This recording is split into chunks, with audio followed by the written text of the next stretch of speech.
I welcome you all and thank you all for coming to share and to study together. The topic, as Dr. Glassman said, is my recently published book, which I edited with Adele Berlin, Interpreting Scriptures in Judaism, Christianity, and Islam. And you should have a handout in front of you. And you can take it home with you, and I won't be reading every line there, but that's for your reference. Page 1 of the handout is the table of contents showing the topics in the book, that many of which we'll cover today. Now, in the book, we argue that awareness of parallel trajectories is crucial to understanding the unique turns made in Jewish, Christian, and Muslim interpretation. And by concentrating on the points of overlap and intersection, this study brings to light aspects of interpretation in the three faiths that are hidden until they are put in relation to one another. Now, many of you in this audience are most familiar with Jewish interpretation, but I'd like to make the argument that if you know more about Christian interpretation and Muslim interpretation of sacred scriptures, you will have a greater appreciation for Jewish interpretation as well, and I hope to demonstrate that payoff over the course of this lecture. Now, the genesis of this book is in a collaborative research project that involved 14 scholars from the United States, Europe, and Israel that convened in Jerusalem in 2010-11 at the Institute for Advanced Studies. Now, in the table of contents, you'll see that all 14 of them wrote chapters in the volume. And pages 2 and 3 of the handout list these contributors with a description of their research areas and publication. So what prompted me to engage in this project in the first place? Well, my own research of parshanut ha-miqra, of Jewish Bible interpretation, made it clear to me how important it is to understand the cultural forces that shaped the thinking of our great Bible interpreters, and you see them in the chart on page 4. For example, Rav Saadia Gaon, Rashi, Rashbam, Avraham ibn Ezra, the Rambam, Maimonides, and Nachmanides. My early research focused on Jewish authors in Muslim Spain, such as the poet and literary critic Moses ibn Ezra, who defined the Bible's literary features by drawing upon Arabic poetics. And I want to acknowledge my teacher, Professor Will Lee, who is here today, and that's a pleasant surprise. Thank you. And I mention him in this connection because I studied English literature with Professor Lee, and that opened up my eyes to the literary aspects of the Bible. And after that, I went back and studied Moses ibn Ezra's poetics and how he understood the Bible as literature. And then in my first book, which was published in 2003, and the title is Three Approaches to Biblical Metaphor, I explored how our great Parshanim applied a literary approach. So Moses ibn Ezra was a kind of paradigm, but he did not write commentaries, whereas Abraham ibn Ezra did, and so did Radak, and they were using this literary perspective. Now, my next book was published in 2011, and that showed how Maimonides, the Rambam, privileged pshuto shel mikra, the literal sense of the Bible, in organizing a system of halachic interpretation. And what I showed is, many of you may know that the Rambam, Maimonides, wrote primarily in Arabic, with the exception of his Code of Jewish Law, Mishneh Torah, and he borrowed terms and concepts from Muslim jurisprudence. So you can see how it was immediately apparent to me that understanding the Muslim cultural background was important for understanding our Jewish commentators. Now, turning to Ashkenaz, the Franco-German community, recent scholarship has addressed a fundamental question with regard to Rashi, who is probably the most influential Jewish Bible commentator of all time. Now, given that Rashi was educated in the Rhineland yeshivot, where the focus was on Talmud and Midrash, the question has been raised, what motivated Rashi to engage in pshat interpretation, which was novel in his environment? And you can actually see on page 6, source number 4, which we'll get to a little bit later, but I kind of want to set the groundwork. Rashi announces his pshat agenda. And the question is, why does he start this new agenda that differentiates him from the midrashic interpretations of the rabbis? Now, among the approaches that have been raised, that have been advanced, to answer this question is to look in Rashi's environment among his non-Jewish neighbors, because there was a great deal of development of Christian Bible interpretation in Rashi's environment. We'll have a lot more to say about that, but I wanted to just show you why I thought it would be so important to investigate Jewish, Christian, and Muslim interpretation in comparative context. Now, to form the research group, I reached out to a number of scholars. Some of them I knew already. For example, Professor Wolfhard Heinrichs, who wrote chapter 11 of our book, who was a leading expert on Arabic poetics and Muslim jurisprudence. He was a valuable resource in my own studies since the 1990s, and he was very generous with his time, as he was with other Jewish students at Harvard University, where he taught for over 30 years. We were very honored that this great scholar joined our group. Unfortunately, he passed away in 2014, just after his contribution to our volume was finalized. Robert Gleave of the University of Exeter is the director of the Understanding Sharia project. He wrote, I think it's chapter 9, and his project aims to research Muslim legal thinking from a modern analytic perspective. Now, I'd been in contact with him when doing my research on Maimonides, and in fact, in 2007, when I was teaching Maimonides, Robert Gleave gave a guest lecture to my students who were familiar with the concepts of Muslim jurisprudence from our course. So his chapter in our volume deals with the literal sense of the Quran in Muslim legal hermeneutics, which obviously has important implications for pshat and halakha. Now, Gleave published his own book entitled Literalism in Muslim Legal Theory in 2012, and I can pass this around. Just make sure it makes its way back here. And you'll see in the introduction, Professor Gleave explains how much he gained from this research group for his perspective from the, in terms of Muslim legal jurisprudence and legal theory by comparison with Jewish and Christian concepts. Chapter 3 is written by Professor Meir Barasher, an Israeli scholar at the Hebrew University of Jerusalem, who is a world expert on Shiite Islam. And his chapter, which we'll discuss in a few moments, addresses the permissibility of translating the Quran into other languages by comparison with the attitudes of scriptural translation in Judaism and Christianity.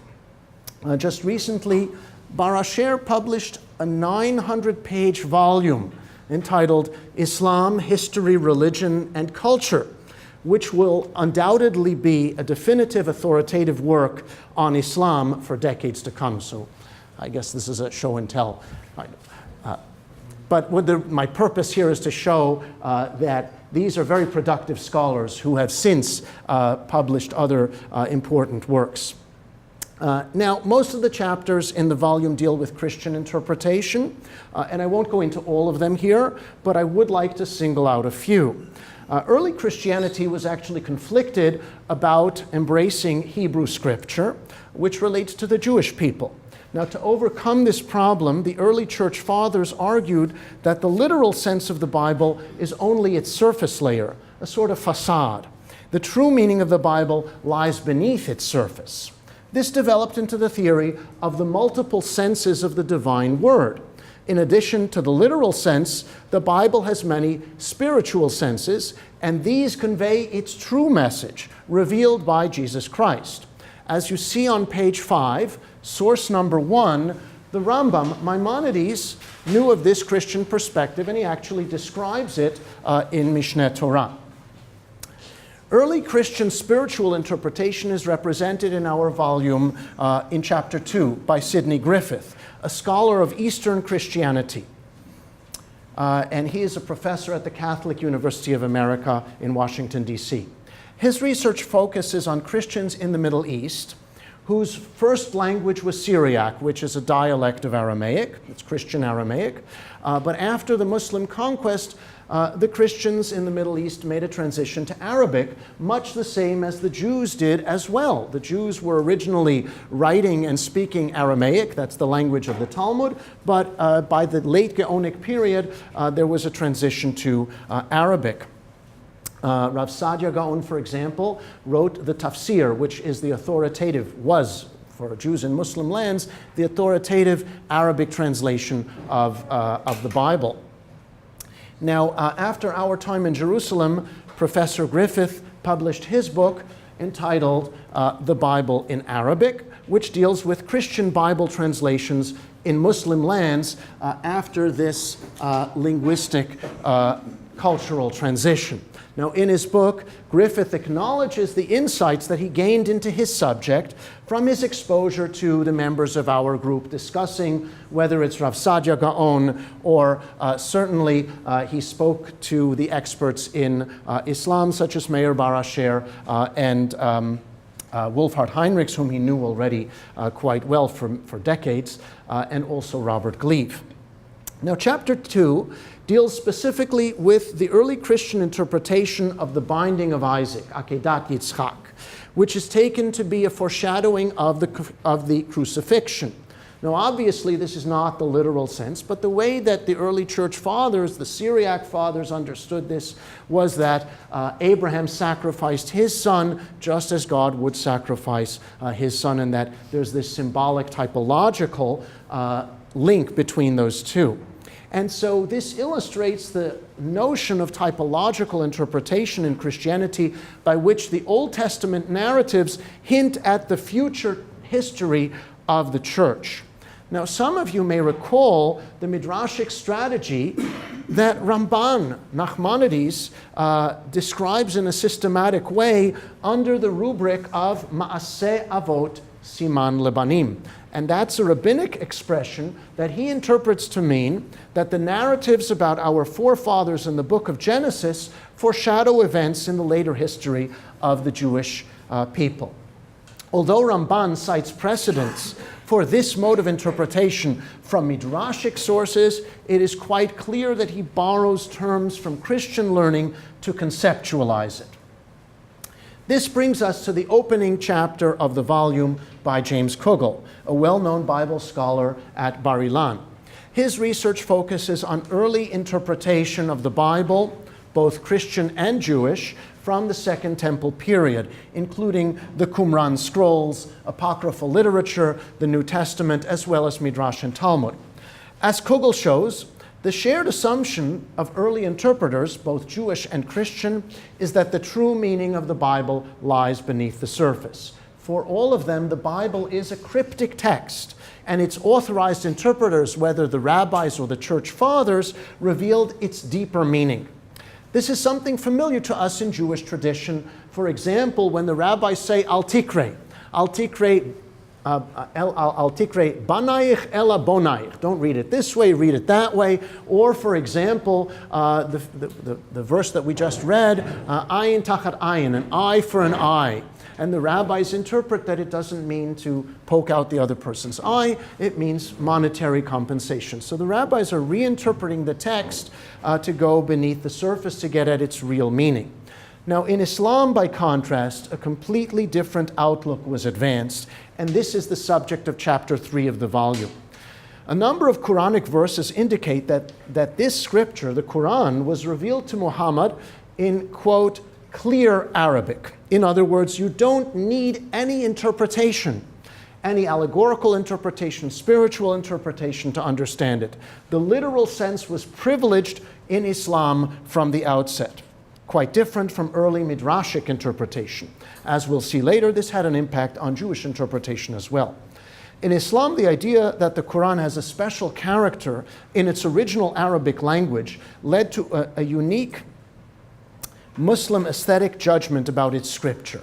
Muslims believed in the stylistic inimitability of the Quran. That's the translation of the Arabic word ijaz al-Quran. The belief was that the Arabic text of the Quran is aesthetically perfect in its pristine, pure, original Arabic. Now that means that translations, even if they're accurate, necessarily mar that beauty. Most Muslim authorities therefore prohibited translating the Quran. Devout Muslims recite the prayers, which are Quranic verses, in Arabic, even if they don't understand what they're reciting. The rationale behind this is that the sacred beauty of the Arabic language of the Quran transports worshippers into the divine realm, even if they don't understand the language. Those of us who learn the Hebrew Bible in its original, and some antiquated people like me who try to learn parts of it by heart, might appreciate, and we do appreciate, this view that the original language has a certain beauty, has a certain sanctity, and that there's magic to the words of the Bible in the original Hebrew language. Christianity, though, held a diametrically opposed approach. For Christians, it was essential to translate the Bible into many languages to spread the good news of the gospel universally. The original language of the Hebrew for the Old Testament and the Greek for the New Testament were indeed dispensable. It wasn't the words that were sacred, but the message, which in any case differed from the literal sense. By contrast, Islam posits that the words of the Quran possess a magical quality, poetic beauty that can't be reproduced in another language. Now, one of the most fascinating discoveries that emerged from our comparative project relates to this very point, which I'd like to discuss at this point at some length. It's an unlikely connection separated by centuries between Muslim and Christian conceptions of Scripture and its literary beauty that also has profound implications for us as Jewish readers of the Bible. Christian thinkers from the early church fathers struggled with what seemed to be the impoverished literary style of the Bible. The Latin Bible, which is what they read, they weren't reading the Greek or certainly not the Hebrew. The Latin Bible paled by comparison with the classical poets of the Latin Golden Age. St. Augustine, who was trained in Latin rhetoric, famously remarked that the uncultivated language of the Old Testament prophets made his skin crawl, quote. Throughout the Middle Ages, learned Christians continued to study Latin poetry, so this disparity of stylistic beauty was always apparent. And they confronted the problem in two different ways. One approach, which was mentioned by Augustine, was that unlike human literature, which was pompous and self-aggrandizing, God teaches humility by using simple, unadorned language. But other scholars went in a different direction. They pointed out that the Latin Bible is only a translation, as the original Hebrew wasn't accessible to Christians anymore. And this allowed some church fathers to posit that the original Hebrew language must have been poetic, and it must have ranked with the greatest of the classical poetry in its original Hebrew. Now, of course, Jewish scholars couldn't use this answer because they always read the Bible in Hebrew. Now, in the Muslim orbit, where the literary merit of the Quran was celebrated, it became urgent for Jews to uphold the literary merit of the Bible. On page 5, in source 2, you see that Moses ibn Ezra describes how a Muslim scholar asked him to recite the Ten Commandments in order to show that the Bible really is not so elegant. It doesn't match up with Ijaz al-Quran. So Moses ibn Ezra said to him, well, if you recite the Fatiha, the opening, the very graceful opening of the Quran in Latin translation, you'll see that it's not so great either. So the problem is translation. The problem is not with the original scripture, which is graceful in its original language. Now, Moses ibn Ezra dedicated a large part of his poetics to demonstrating the Bible's literary beauty, and that's the subject of chapter 12 of the book, which I wrote.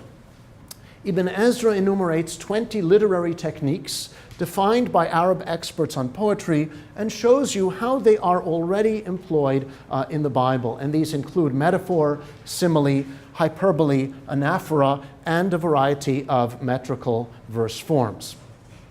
Well, there's another step in this story that I think makes it fascinating. And here we turn to chapter 14 by Stephen Prickett and source 3 on page 5. Prickett is a British scholar of 18th and 19th century English literature. He also studies the impact of Bible scholarship on literary trends in English.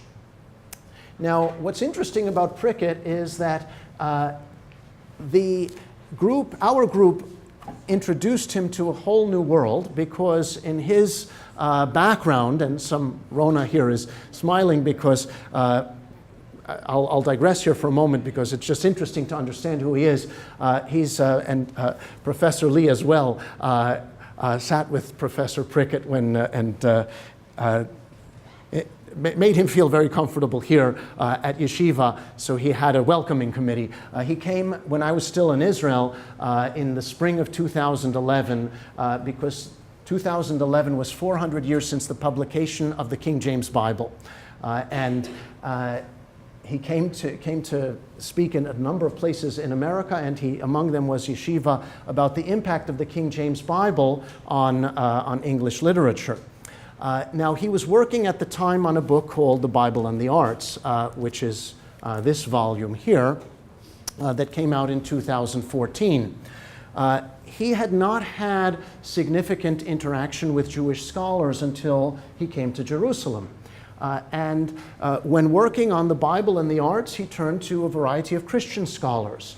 Once he heard about Moshe ibn Ezra, he said, well, it's important to see what the Jews have to say about the Bible and the arts, and he invited me to write the first chapter of the volume on Moshe ibn Ezra. So that's a little bit about Stephen Prickett, but let's go back to what he wrote in our volume and go back to the issue of the translation of Scripture and its aesthetic dimensions. In chapter 14, Prickett discusses the English Hebraist Robert Loth, roughly a contemporary of Benjamin Franklin. In biblical studies, Loth is famous for defining the concept of biblical parallelism. Many of you are familiar with this notion in Hebrew as tikbolet nirdefet, synonymous parallelism, in which a poetic line repeats the same idea in different words. For example, Malchutcha malchut kol olamim, umemshaltecha bechol dor vador. Somech Adonai lechol hanuflim, v'zokev lechol hakfufim. Loth brings examples in English, as you see in the middle of page 5. The Rishonim, the medieval scholars such as Radak, refer to this repetitive structure, as some of you know, as kefel inyan b'milim shonot, repetition of the same idea in different words. So it seems to be a similar idea, parallelism and kefel inyan, but they really are quite different. Loth had something else in mind when he was defining parallelism. His goal was much more sweeping. The medieval commentators discovered or invoked the idea of kefil inyan b'milim shonot in order to solve a problem. Why is the Bible using extra words? You didn't need the second sentence because it's repeating what you said in the first sentence. And so they answered that it's okay because it makes it more elegant. But Loth said it's not just okay. He argues that parallelism is the very essence of biblical literary style. Now, medieval Christian scholars had noted that the Bible lacks meter and rhyme, which are the characteristics of classical poetry. Now, some of them, as we mentioned, assumed that the original Bible, the original Hebrew Bible, had these features which were lost in translation. But Loth, as an accomplished Hebraist, knew better. So he argued that poetry in the Hebrew Bible is not governed by meter or rhyme, but rather by the symmetrical structure of the parallel lines made up with the 2 or 3 versets. So the poetic nature of this structure is most evident in synonymous parallelism, the examples we just cited. But full synonymous parallelism is rare. So the Rishonim didn't mind. They said, okay, we have the problem in just a few cases, we can answer it. Loth wasn't looking at this as a problem. He wanted to define the entire Bible as poetic. So what he had to show was that parallelism was characteristic of every verse in the Bible. In order to do that, he had to be expansive in his definition of parallelism, and therefore he comes up with other categories. As you see, the next type of parallelism is antithetic parallelism, when the second verset expresses the opposite of the first. For example, Shomer Adonai et kol ohavav, Ve'et kol harsha'im yashmid. It's not a repetition, so it's not kefil inyan, but And of course, Loth cites examples in English. This is not a repetition, but it's symmetrical. And that's what Loth tried to show, that there's symmetry in the Bible, across the Bible, and that's what makes it poetic. And finally, his third and broadest category is synthetic parallelism, where the second verset completes the idea of the first, but in a structure that's symmetrical. And here we can just cite Loth's excellent examples from Psalm 19, Torat Adonai Tmima Meshivat Nafesh, Edut Adonai Ne'emana Machkimat Peti. These verses are poetic even though they aren't repetitive, as Loth says in the final paragraph of source 3. The members, in other words, the short sentences that make up each line, in 2 lines, the members of the same line, in each of them, things answer to things, words to words, as if fitted to each other by a rule or measure. Now, by discovering the essential principle of ancient Hebrew poetry in its own terms, Loth declared independence from earlier Christian classical notions. He argued that a very different poetic principle applies in the Bible. Now, Loth's discovery is very important for translating the Bible. Now, when you translate classical poetry, how do you capture the meter and the rhyme? That doesn't always work. But parallelism isn't dependent on the sound. Parallelism is dependent on the meaning, and therefore you can translate the poetic aspects of the Bible, and that's what Loth did in his translations of the Bible as well. So Loth then discovered a Christian answer to the Muslim objection to translating Scripture. Remember, the Muslims said you can't translate it because you can't capture that poetic beauty, that poetic quality. And Loth argued, yes, you can, because the poetic principle at work here is parallelism. Now, did Loth know this? And I would argue it's quite possible he did, because first of all, he was not just a Hebraist, he was also an Arabist. He quoted Arabic cognates to understand the Hebrew, and he actually does refer to the doctrine of Ijaz al-Quran. He refers to that doctrine. He doesn't refer to objections to translating Scripture, but it's possible that he knew about it. So this might actually be the response in chapter 14 from the Christian side to the Muslim argument in chapter 3. Now, there's another piece to this that brings me back to the days that I was in Professor Lee's class, learning about neoclassicism and Romantic poetry, and so that's why this is such a nice surprise. And Prickett demonstrates in chapter 14 that Loth had a substantial impact on the revolution in English poetry and poetics in the era that witnessed the birth of the Romantic movement in the late 18th and early 19th centuries.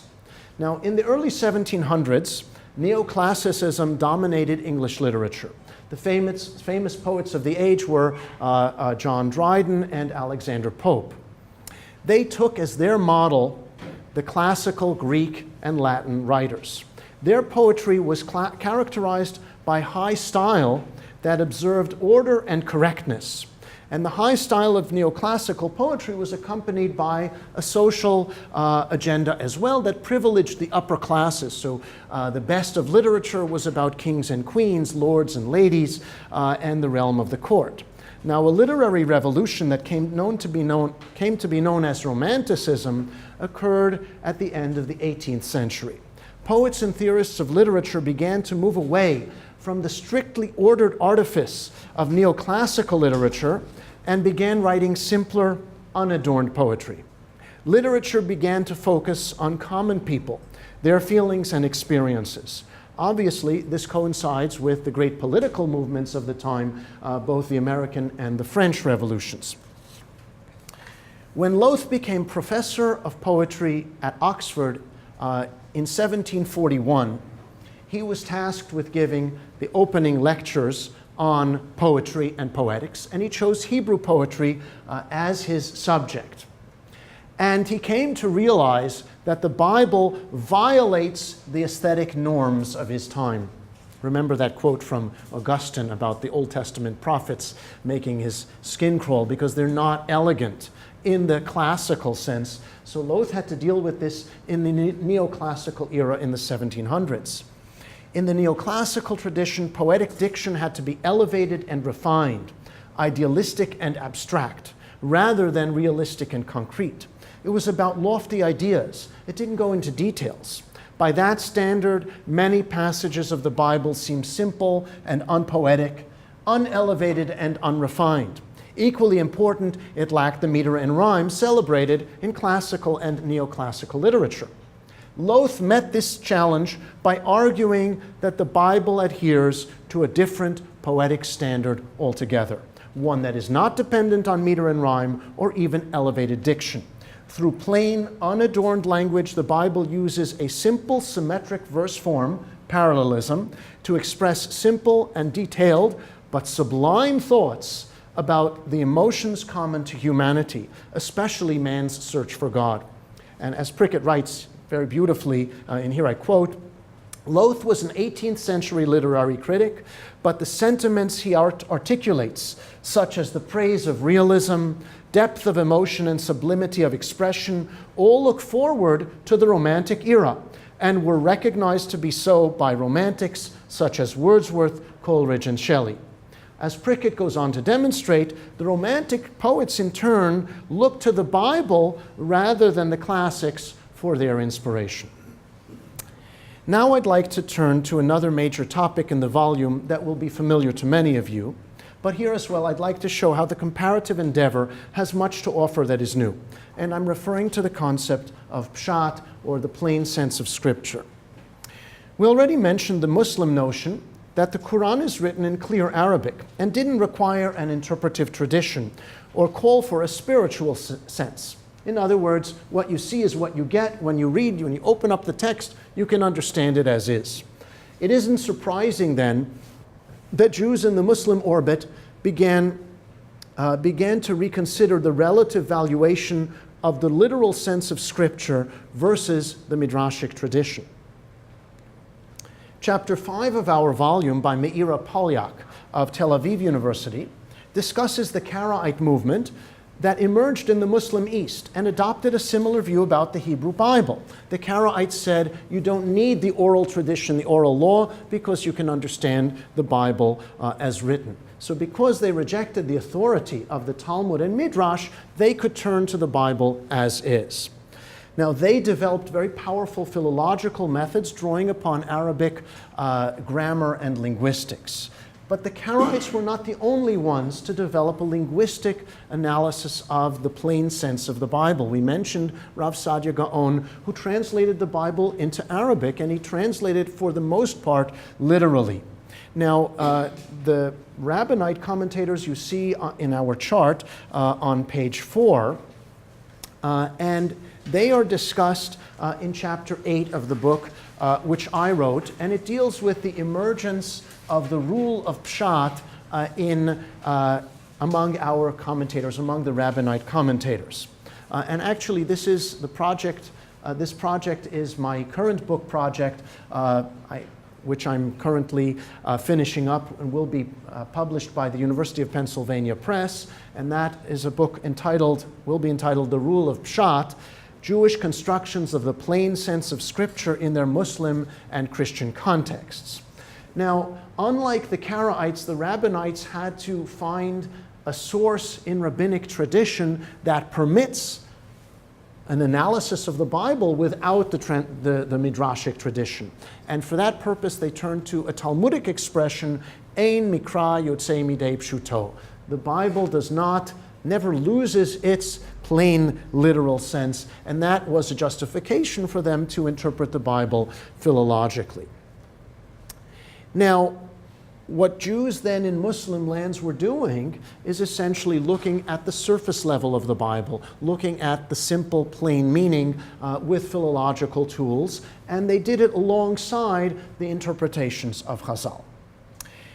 Now, the question really comes when we look at the other side of the chart, which is on page 4. Within the Muslim realm, we do understand Moshe ibn Ezra turning to Arabic poetics, Rav Saadia Gaon turning to Arabic grammar. But when you get to northern France, Rashi also developed a pshat agenda, and the question is why? What was going on in Rashi's environment that could have prompted him to engage in pshat interpretation?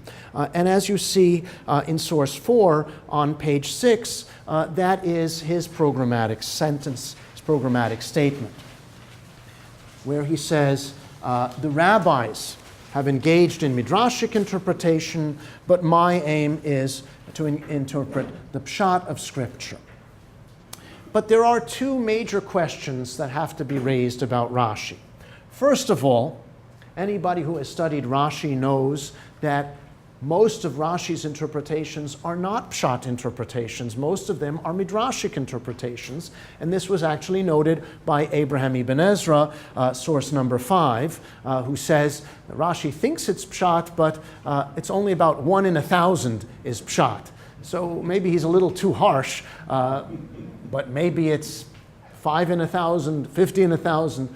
100, it's maybe 10%, it's not a lot of pshat. Most of it is midrashic interpretation. There's an awareness of pshat, but that's not what dominates the commentary.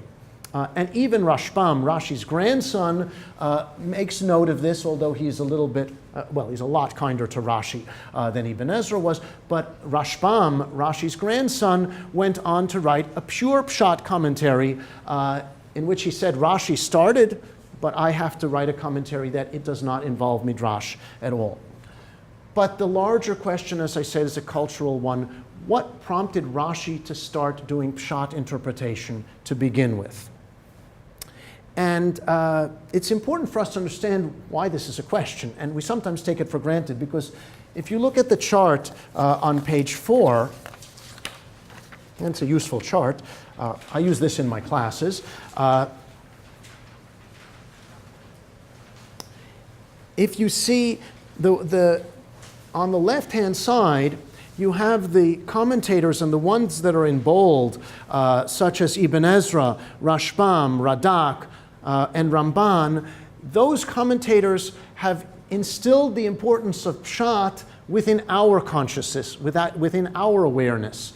So when Rashi does pshat, we say, so what? Doesn't seem so new. But in Rashi's environment, if you look before Rashi in Ashkenaz, in northern France, and in Germany, Jews learned the Bible midrashically. What could have prompted him to engage in this new method of interpretation? And so a number of answers have been proposed in modern scholarship, and what I believe is the most productive one is to look at what was going on in the intellectual and cultural environment among Rashi's non-Jewish neighbors in medieval Western Europe. And this takes us to chapters 6 and 7 of the volume by John Whitman and Alastair Minnis. Now these scholars focus on a transition that occurred gradually over the Latin Middle Ages. Now, as we already mentioned, Christian interpreters traditionally were interested in the spiritual senses of the Bible, not its literal sense. In fact, they accused the Jews of still adhering blindly to the literal sense and not recognizing the spiritual sense that Christ had revealed. But in the Middle Ages, starting in earnest in the 12th, going to the 13th and 14th centuries, Christian interpreters began to focus on the literal sense of the Bible. And this coincided with what has been called the 12th century Renaissance, which was a renewal of Latin learning in grammar, poetics, rhetoric, history, and science. The key figures, or some of the key figures in this movement, were Hugh of St. Victor and his successor Andrew of St. Victor, who worked right outside of what was then Paris, as you see in the chart on page 4, in the box right under Rashbam. Now, for those of you who know Paris, the city was much smaller then, and the Abbey of St. Victor was pretty much where the Sorbonne is today. It was founded in 1108, and it flourished throughout the 12th century. So Hugh and Andrew emphasized the literal sense and the importance of the historical books and the historical narrative of the Bible for establishing the ancient Israelite background on which the Christian method was based. Now, in the 1980s, two very important Rashi scholars, Elazar Twito and Sarah Kamin, argued that you can see that what was going on in the Christian environment at that time, in the 12th century Renaissance, which had its origins in the 11th century, which is when Rashi lived, that there was a renewed interest in this literal sense, and you see it manifested in Hugh of St. Victor and Andrew of St. Victor. And so they argued that there was something going on in the environment at that time, and Rashi was a part of this. Rashi was aware of this, and he felt that Jews had to have an equally sophisticated understanding of the Bible, and he could have a stronger foundation because he was studying it in Hebrew. But so the idea is that this is a shared zeitgeist. It was going on at the time. Now, when I started studying this, when I started discussing this matter with some of my colleagues at the Institute, for example, Rita Copeland and Alistair Minnis, they immediately pointed out that there's a chronological gap here, that the school of St. Victor is 12th century, and Rashi lived in the 11th century. Now, of course, Twito and Kamin were working with the scholarship of the 1980s, and at that time, the dominant work was by Beryl Smalley, entitled The Study of the Bible in the Middle Ages. But at this point, I had direct access from Minnis and from Rita Copeland, from John Whitman. I had direct access to the cutting edge of 21st century scholarship on what was going on in Rashi's time. And Alistair Minnis first mentioned to me a name that I had never heard before, Saint Bruno of Cologne, listed in the chart on page 4 in the box beneath Rashi. Now, Bruno was the master or the dean at the Cathedral School of Reims and went on to establish the Carthusian monastic order, for which he ultimately became best known. Bruno was born in 1030, making him about 10 years older than Rashi, and he died in 1101. He taught for about 30 years at Reims, which is just 65 miles from Rashi's city of Troyes, where Bruno had a number of students. And Bruno became famous for his lectures on the Psalms, and he composed a commentary on the Psalms. You have to be strong to carry this, but you can have a look here. And I'll say something about this volume in a little bit. But Minnis informed me that his student, Andrew Kraebel, had been doing groundbreaking work on Bruno's important Psalms commentary. And by the way, this translation into French from the Latin was done in 2017. And so Bruno was really not studied a great deal for most of the 20th century. It's really in the last 10 or 15 years that he's come to light. So Andrew Kraebel is one of the people, Alistair Minnis' student, who has gone on. He has his own position now at Trinity College. Andrew Kraebel came to Jerusalem. We invited him. We saw how important it would be to compare Rashi and St. Bruno. And he ended up writing chapter 10 in our volume. But Kraebel stayed in Jerusalem for about 2 weeks, and every day we sat and we studied Bruno and Rashi side by side, and we found really fascinating parallels to Rashi. Now you can see on page 6, source 6, some of those passages that I studied with Kraebel that give you a sense of Bruno's method. Now the literal sense was not Bruno's objective. He didn't celebrate the literal sense as would be done in the school of St. Victor. Bruno's innovation was to engage in a critical selection of the spiritual readings of the church fathers. The criteria of this selection were adherence to the language and the sequence of the text. It isn't what we would call pshat, but rather selective midrash. Well, Christian midrash. Now let's think about Rashi again. Remember the first question we had? Why does Rashi use so many midrashic interpretations? Why isn't he faithful to the pshat agenda that he announced? Sarah Kamin offered what I think is the best answer to this question that is now supported by the research from Bruno. If you look at Rashi's programmatic statement, he doesn't limit himself just to pshat. he says that he will select midrashic interpretation that settle the words of Scripture. Agadah ha-miyashevet divrei ha-miqra davar davur al ofnav. So pshat is not an end unto itself, but it's a baseline for selecting the midrashic interpretations that fit the language and sequence of the text. Once you take this into consideration, you see why I was so excited to see Bruno's Psalms commentary, where he does something quite similar.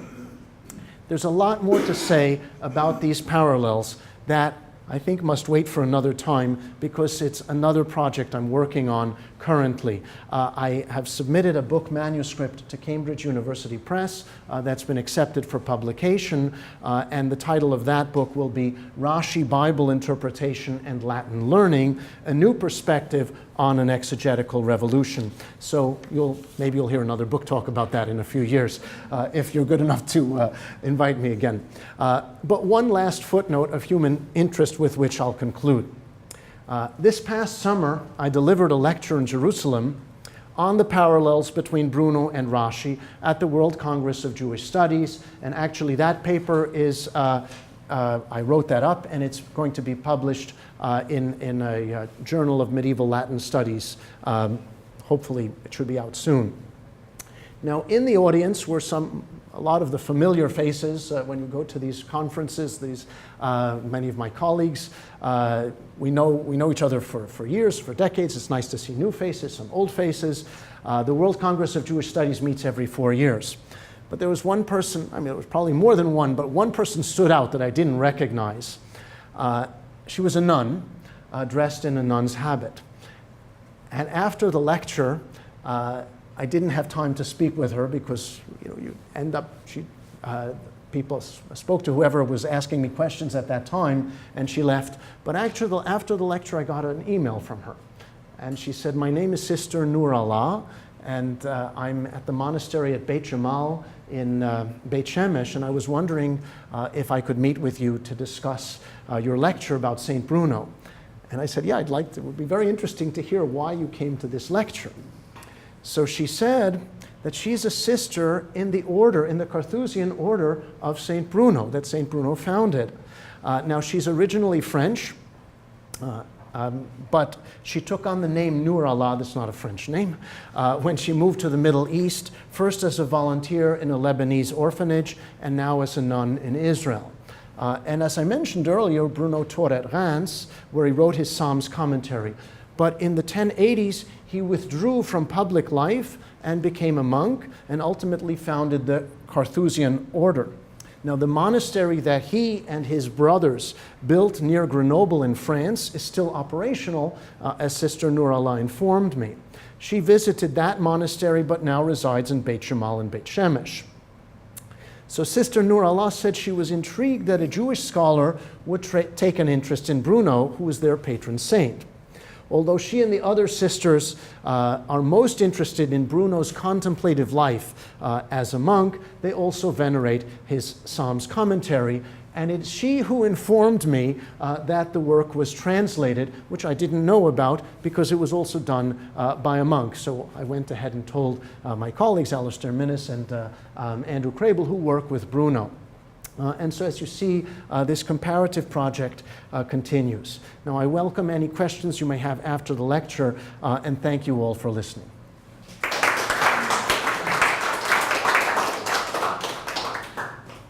So we have libraries, we have professors who bring us knowledge from different areas.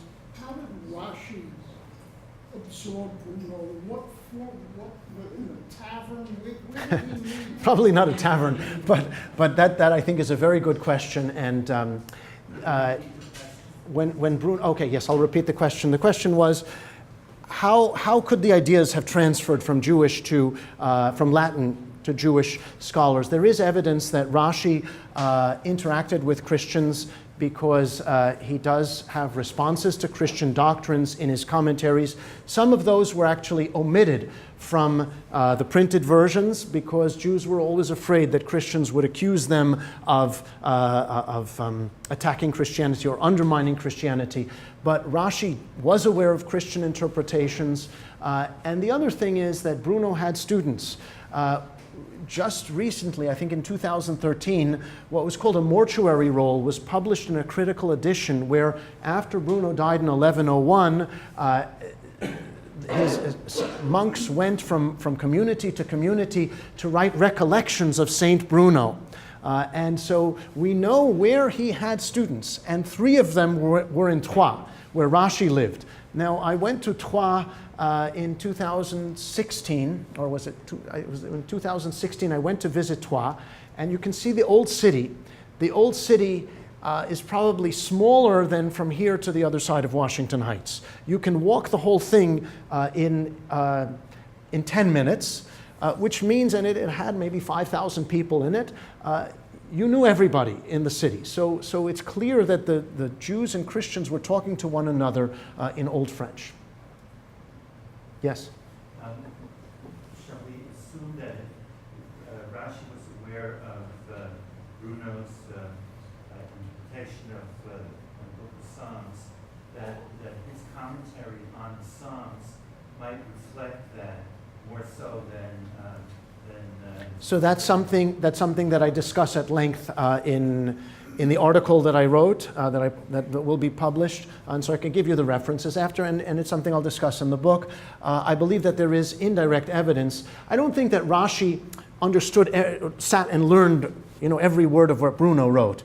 That's not what it is. I think that there were Christians at the time who said to the Jews, we have a teacher who showed us that the Christological message is well founded in the language of the text. It's not just some idea floating around there. And Rashi said, okay, if the Christians are saying this, we have to show that the Jewish message is grounded in the text. It can't just be made up. It has to be something that you can prove from the language. And I think that's why Rashi says there have to be criteria for midrashic selection. And indeed, in Psalms, Rashi often responds to Christian interpretations.